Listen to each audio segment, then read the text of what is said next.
Well, good evening, greetings, and salutations. This is Passionate Bliss, and I'm here again tonight with questions, comments, useless facts about me, tips for us all. Okay? But first, go to my YouTube channel, Passionate Bliss, comment, like, subscribe, share, and I will talk to you over there. I love talking to you over there. My full video is always over there, and eventually I will only be over there, especially when my online clothing designs start to roll out. They're already available in my online store, the first edition, my passionatebliss.myshopify.com. Go over there and check it out. If you're on my homepage on your laptop, then you can click in the right hand corner and it'll take you right to my store. Look around, see if there's anything for you, but definitely check out the Black Love t-shirt line collection. And the theme that I'm most consistent with on this channel is going to be love and reconnection, reconciliation between men and women, because there is a growing divide in all races. But in particular, I'm interested in the Black race because their growing divide is the largest one. Statistically, it is shown. And we're going to discuss that when I start my talk show at the beginning of the year with my male co-host. We're going to try to reconnect. We're going to try to overcome the hurt and the separation. It has to start with dialogue, and that is the whole intent of my t-shirt line. It's a male line that speaks to a female line. We have to have dialogue. That's the first step, and we want to be successful with our dialogue. We want to communicate. Every time I ask, what's the most important thing in a relationship?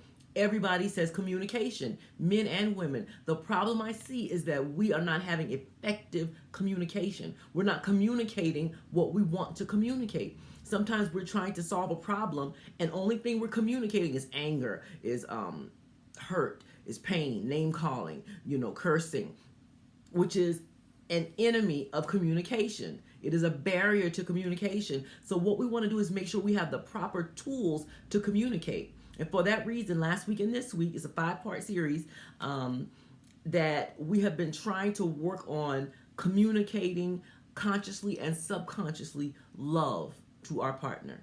We want to communicate love, because if you care about that relationship, you want them to feel love, to feel close to you, because our definition that we settled on for love is an intense feeling of warmth, of intimacy, of deep fondness, deep attachment, of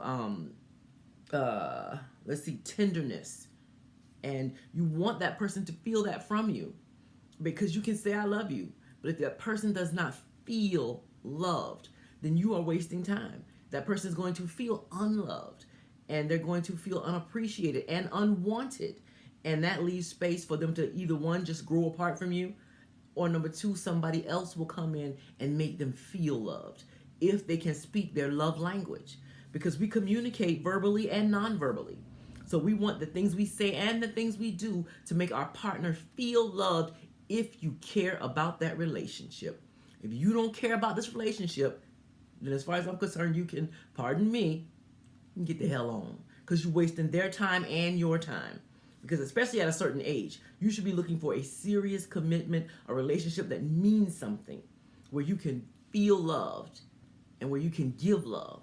You want it to be something that they can receive or that they recognize as love, because we all come from different backgrounds, different parts of the world. We have different family dynamics, and what you received or were taught is love as a child. It may not be what they were taught is love as a child. But if you want them to feel love and to give you good love back, they have to understand it, see it, recognize it, and feel loved, okay?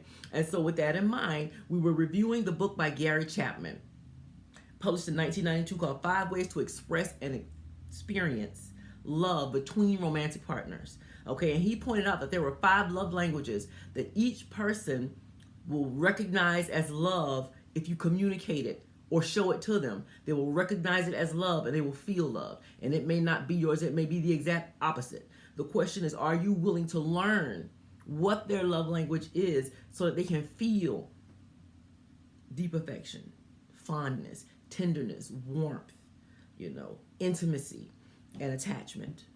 Okay? That's our definition that we use for love. It's a feeling. So they need to feel loved. We discussed already words of affirmation. These are the people who respond to the things you say. I love you at the end of a phone call. I love you when you walk out the house. You can't say I love you enough to these people. Okay? They want to feel words of affirmation, to feel close to you. Tell them they're amazing. Tell them, I love it when you do this. I think you have the cutest this or that or whatever. Personality, sense of humor, whatever it is. Words of affirmation is what they recognize as love. Okay? That is actually my strongest love language, because I've taken the quiz, and at the end of the week, we're going to take the quiz. And we're going to find out. You're going to know what your love language is, so that not only can you recognize what the love language is, but you'll be able to tell your partner, because they may have no clue. Because I actually first read this book when I met someone who said, "What's your love language?" I said, "I have no idea what you're talking about." And he said, "Go take the quiz and come back and tell me," which was great, because he was trying to cut out the middleman and get right to it, which is great. That But it also helps us to be self-aware, so that we know ourselves and we know what to tell somebody to give us. This is what I need, because if I don't get it, I don't feel loved. And so I know that, words of affirmation is important, because I don't like to be spoken to. I don't like to be cursed at. So I know that, and it's a big deal to me. So I know that words of affirmation is important for me, and I can communicate that to somebody, and I usually do. And then also we discuss receiving gifts. This is not the gold digger's anthem, okay? It's not the gold digger's love language, because it's the thought behind the gift that counts. They can see in a gift that you thought about them, that you saw something that they needed, and that you considered them, and they feel loved, because it's the thought that counts. It can be a little gift, a box of chocolates, a little gift, a pack of pens if they write all the time, and you always see them searching for a pen. They will love that if they use pens in their work, And so it does not have to break your piggy bank to do that language. Acts of service. Okay, give them a massage. Give them a coupon to clean up one room in the house and do a great job at it, okay? Take their car to get washed. Acts of service, help show love to them. That means that you love them, and they recognize that as love. Quality time. Giving them your undivided attention. No TV, no phone, no kids. Undivided attention. To them, that shows that you love them. And the fifth love language that we're going to talk about today is physical touch. Okay? My questions are these. How can you give physical touch to show love? Does this mean sex? And how can you tell if your mate's love language is physical touch? My quote for today is this. Touch comes before sight. Touch comes before speech. It is the first language, and it always tells the truth. Sayings like it's in his kiss, or it's in their touch, or, touch me the right way. Those are sayings from people who have touch as their love language. Does not mean sex, does not lead to sex. Okay, it can include sex in the end, but they need touch and contact with you physically that does not lead to sex, in order to feel connected to you, in order to not feel distant, in order to feel loved. They need touch, okay? These are the people who are cuddlers. These are the people who sit close to you on the couch, okay, when there's plenty of room elsewhere. These are the people who are comfortable with public displays of affection, even in a large crowd. They could care less, because it's for them to feel connected to you, okay? I'm okay with public displays of affection, not a tongue down, because you look thirsty and desperate. I need y'all to go home, okay? But that's my personal opinion, because physical touch is not my love language. So what does expressing love through physical touch look like to these people? It looks like holding hands when you're in public, or at home when they're talking and they hold your hand tenderly and look at your eyes while they're talking. That physical touch says love to them, okay? Laying your head on their shoulder, rubbing your hand on their back when you walk by, putting your hand on their leg in the car. A hug, a real hug, chest to chest, belly to belly, or a quick hug. Hugs from behind go over really well with these people whose love language is physical touch, okay? Try not to make it sexual. So what happens when they don't get physical touch from you? They feel disconnected and distant, okay? They feel insecure. They don't feel safe in that relationship. They don't feel like they belong to you. If their physical touch need is not met, you may not be touchy-feely, but if you are with somebody that you value and you want to keep, and you care about the relationship, you're going to have to learn to be touchy-feely, okay? You're going to have to learn. Learn. It's okay to learn. So you should not have the attitude, don't try to change me. I'm not a puppy. You're not going to train me. This is how I do. Take the good with the bad. That cannot be your mindset. If you want your partner to feel loved, whatever their language is, do you want them to feel loved? If the answer is no, get the hell on. Quit torturing them.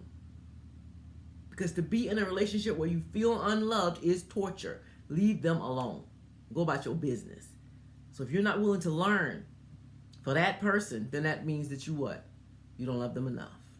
And that's how they feel when you don't meet their love language, because nothing speaks more deeply to them than touch. You have to touch them or they'll feel starved for affection. They don't feel like they belong to you. Okay. And again, that leaves room for somebody else to come in and make them feel loved. Do you want that relationship? Do you care enough to try to learn? And that's the beginning and the end of it all. And it's a tool. These love language, lessons are a tool to help you communicate love to that person, to help them feel it. Okay? And that is the point of it all. We all want love. We all want to feel loved. Okay? Make the effort. Because we're going to practice. We're going to practice and see how that goes over. Because we've been practicing all the others all week, last week and this week. So we're going to practice, okay? And y'all have good hunting with your practice sessions. Let me know how they go. And with that being said, y'all have sweet dreams. Wait to find them all real.